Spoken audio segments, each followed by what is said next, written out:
അടുപ്പത്ത് ഉണ്ടാക്കിയ ദോശയാണ്. അതിന് പ്രത്യേക ടേസ്റ്റ് ആവും, കഴിച്ചോളൂ. സൂപ്പർ സാധനമാവും. പിന്നെ മുത്തശ്ശി ഉണ്ടാക്കിയതാ പൂളിയും ഉള്ളിയും കൂടെ ഉള്ള ഇഷ്ടം. പിന്നെ ഞാൻ എന്താ ഇപ്പൊ ഉണ്ടാക്കാനുള്ളതൊന്നുണ്ട്. മുളക് വറുത്തതും സവാള ചെറുതാക്കി നുറുക്കിയതും ഉപ്പും കൂടെ പൊടിച്ചിട്ട്, പപ്പടം വേണമെങ്കിൽ കൂട്ടാട്ടോ. പപ്പടം ഒന്നും കൂട്ടിയിട്ടില്ല, അതാണ്. അതെല്ലാം കൂടെ പൊടിച്ച് കുറച്ച് വെളിച്ചെണ്ണ ഒഴിച്ചാൽ നല്ല ടേസ്റ്റാണ്. ദോശ കഴിക്കലോ കഴിഞ്ഞു. അപ്പൊ ഈ ഉള്ളിലൊക്കെ കാണുമ്പോ 2 ദോശ ചൂടോടെ കഴിച്ചോളൂ. അതെ, രാവിലെ നേരത്തെ അല്ലേ കഴിച്ചു മുത്തശ്ശി? അപ്പൊ വിശക്കുണ്ടെങ്കിൽ ഒന്നും കൂടി കഴിക്കാം. അതെ, ആദ്യം മുത്തശ്ശിയെ കഴിക്കുക. അതെ അതെ. 6 മണി 5:30 ആകുമ്പോഴേ ചായ കുടി കഴിയും. അമ്പലത്തിൽ തൊഴിൽ വന്ന് കഴിക്കാതാ കണക്ക്. എന്തായാലും 8-8:30 ഉള്ളിലേക്ക് എന്തായാലും കഴിക്കണം. സമയത്ത് വിചാരിച്ചിട്ട് 6 മണി എന്താന്ന് മുത്തശ്ശി നീക്കുമ്പോ തന്നെ കഴിക്കുക. അപ്പൊ നമ്മളെ മുളകൊക്കെ നല്ല ഇതിലാക്കിട്ടോ. മുത്തശ്ശിക്ക് 4 മണി 3 മണിയാകുമ്പോ എണീക്കുവേ. മുത്തശ്ശിക്ക് ഉറക്കക്കുറവുണ്ടേ. അപ്പൊ അങ്ങനെ എന്തേലും പണി ചെയ്തുകൊണ്ടിരിക്കും.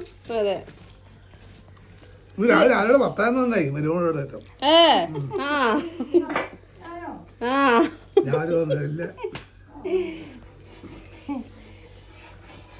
അപ്പൊ എന്തായി അമ്മ, എന്നാ പിന്നെ ഇത് നടക്കട്ടെ. അതെ, ഇത് റെഡി ആയി. ഇനി കുറച്ച് നമുക്ക് ഇത് മുളക് വറുത്ത എണ്ണ തന്നെ ഉണ്ട്. അപ്പൊ നമുക്ക് വേറെ വെളിച്ചെണ്ണ എടുക്കേണ്ട ആവശ്യമില്ല. അതാകുമ്പോ പ്രത്യേകിച്ച് ഒന്നും കൂടെ ടേസ്റ്റ് കൂടും. അത് എണ്ണയൊക്കെ ഒഴിക്കണതിന്റെ മുന്നേ ഇവിടെ ഒരാൾ പ്ലേറ്റിലിട്ടു. അയ്യോ, വിശക്കണ്ടാവേ. ഇനി പപ്പടം കാച്ചിട്ടുണ്ടെങ്കിൽ അതും കൂടെ കൂട്ടിയാൽ ഒന്നും കൂടെ ടേസ്റ്റ് ആക്കും. ദോശയുടെ കൂടെ ഒക്കെ നല്ല സൂപ്പർ ടേസ്റ്റ് ആണ്. നമുക്കിത് മാത്രം മതി ശരിക്കും. മുത്തശ്ശിയുടെ അച്ഛനല്ലേ, മുത്തശ്ശനല്ല അമ്മ പണ്ട് ഇങ്ങനെ ഉണ്ടാക്കിയിരുന്നേ. അപ്പൊ ഞങ്ങക്ക് ഇങ്ങനെ ഉണ്ടാക്കി തന്നു. ചെറിയ ഉള്ളി കേട്ടോ. അപ്പൊ ചെറിയ ഉള്ളി എത്ര വേണം?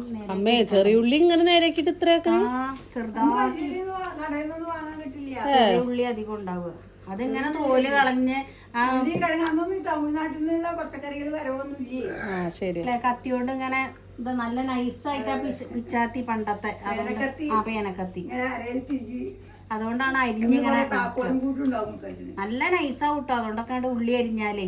കഴിഞ്ഞ ദിവസം സിനിമയ്ക്ക് പോയപ്പോൾ അമ്മ ഈ ഒരു സാരി ഉടുത്തപ്പോൾ കുറേ പേര് പറഞ്ഞിട്ടുണ്ട് അതോ നല്ല ഭംഗിയുണ്ട്, 2-3 പേര് ഇത് വാങ്ങിയിട്ടുണ്ടായിരുന്നോ എന്നൊക്കെ കമൻറ്റ് ചെയ്തിട്ടുണ്ടായിരുന്നു കേട്ടോ. നല്ല ക്വാളിറ്റി ഉള്ള ഒരു ബ്ലാക്ക് ആൻഡ് വൈറ്റ് ഒരു ജെറി ബോർഡറൊക്കെ നല്ല രസമുണ്ട് കേട്ടോ ഇതിൻ്റെ കാണാൻ വേണ്ടിയിട്ട്.